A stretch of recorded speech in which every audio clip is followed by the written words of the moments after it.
Konnichiwa minasan, and welcome back to my channel. I realized I never made a video announcing this formally or anything like that, so here we go. I'm getting married in Japan in less than a month.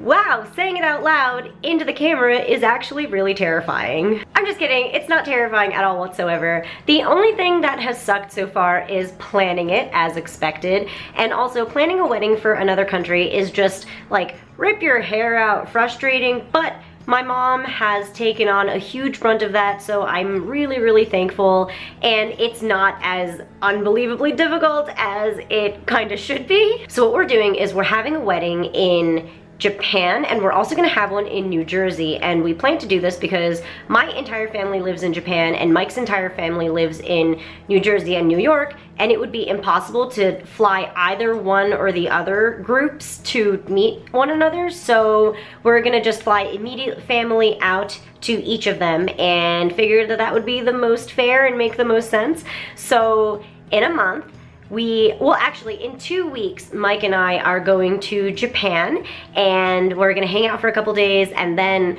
we're actually gonna attend my cousin's wedding, and then we're gonna hang out for another week or so, and then it's going to be our wedding. Mike's mom and dad and brother are going to be flying in, I think like 2 days before our wedding, and I am so happy about that, and I can't wait to show them around, except I am kind of nervous because I really am from like a tiny little village, and there really is not much to see. You could pretty much like tour the entire thing in one day, so I just want to make sure that they have a good time, and I want to make sure that there's enough like engaging stuff to do over there.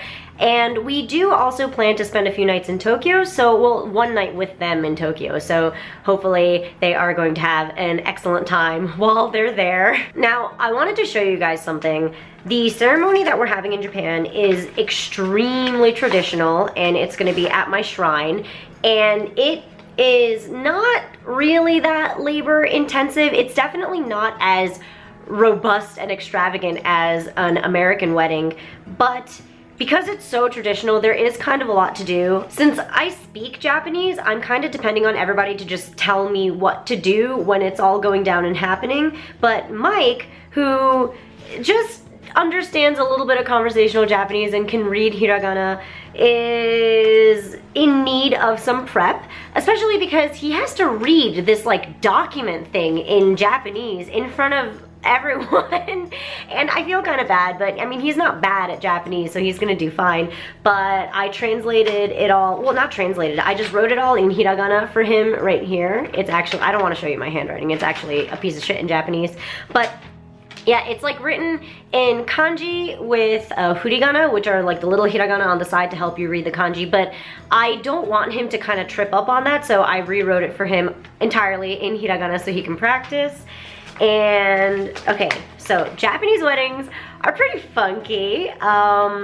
There are a few like traditional like ritual type of things that you do. For example, I believe the fathers of both sides like exchange a leaf, but in my family the mothers of both sides are going to do it because the women are far more powerful in my family than the men are. We're the ones that carry the name. I'm not subscribing to that rule because it just doesn't matter to me, and I don't live close enough to my shrine for it to matter for those kinds of religious purposes. There are some funky outfits in Japanese weddings. So the wataboshi and tsunokakushi that I was talking about earlier is in reference to these hat type of things and wigs that you wear, or the bride wears in a Japanese wedding, and it looks like this.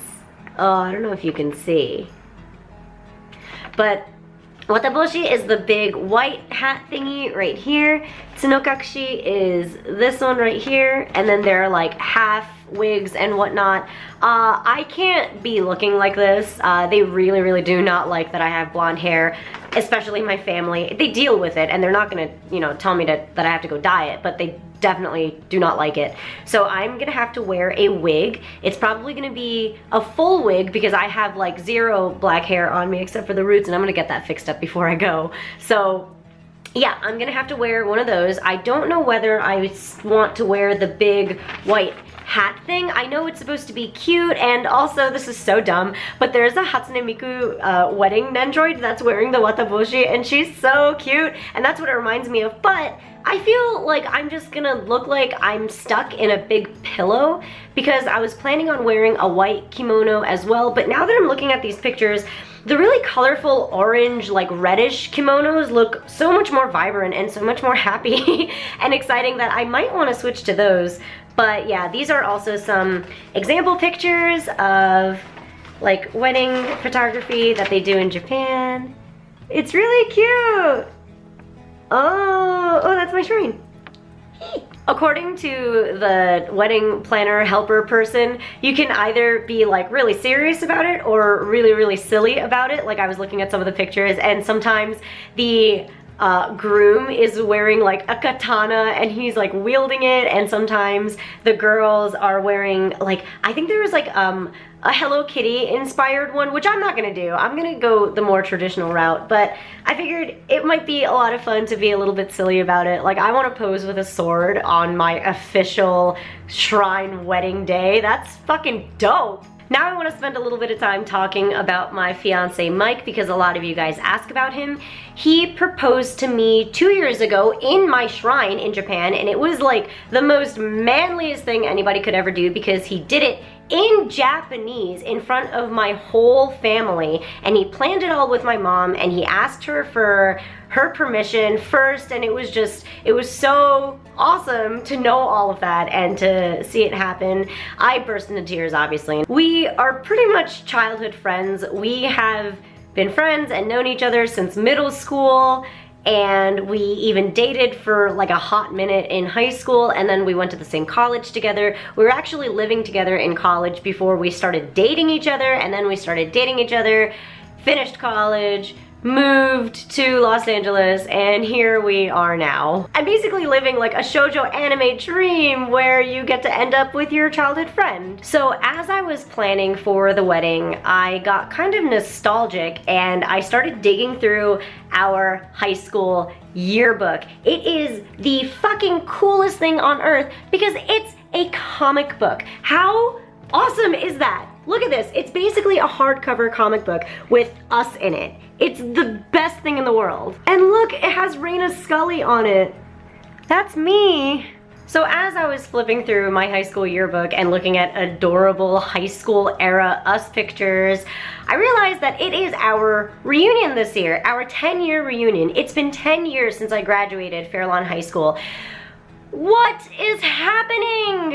That is so many years ago. Mike and I checked when the reunion is going to be, and it's going to be the week of Thanksgiving, which makes a lot of sense, but we are actually not going home to New Jersey this Thanksgiving because we are going to be gone for Japan in a short while for a long while.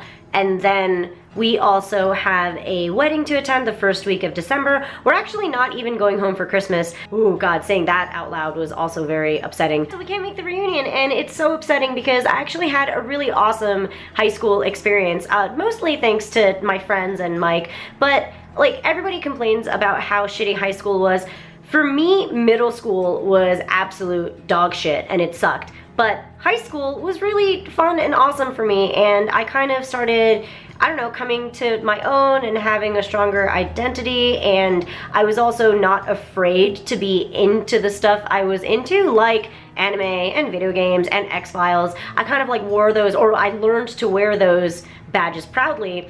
And it's probably because all of my friends were giant dorks, and it's really crazy because I never thought of us as like the nerds of our graduating class. I really didn't. Like, we had friends in a lot of different cliques, and although there were cliques, everybody really got along with each other. I was in a very lucky environment like that.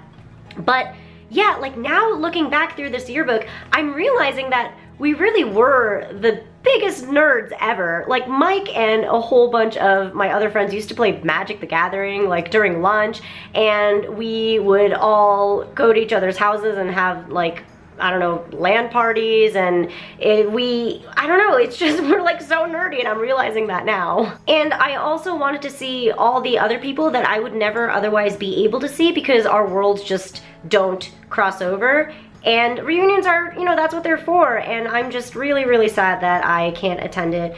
But hopefully we'll have another reunion or maybe like another casual gathering or something that would allow me to see a bunch of these people, because it's not like I need to hang out with any of them or do anything like that. I just want to see everyone and see what like went on in their lives. So many of them are married and so many of them have kids now, and a lot of them are overseas doing so many cool things. I just want to reconnect with them. Okay, I rambled on for far too long. I just wanted to announce that I'm gonna be in Japan and that I'm gonna get married and that my life is really hectic right now, but it's honestly a lot of fun. It's testing a lot of my patience and my scheduling abilities, but it's also, I don't know, it's kind of thrilling and it's great. I'm having a good time. So get ready for way more Japan content in the next few weeks. Thank you so much for watching. Don't forget to hit that like and subscribe if you haven't already. And let me know in the comment section below where your dream wedding would be. Where would you like to get married? Is it Hawaii? Is it Australia? Is it New Zealand? I don't know why I'm only choosing like islands. That's pretty weird. But anyway, whatever. Thank you so much for watching. そんじゃまたね!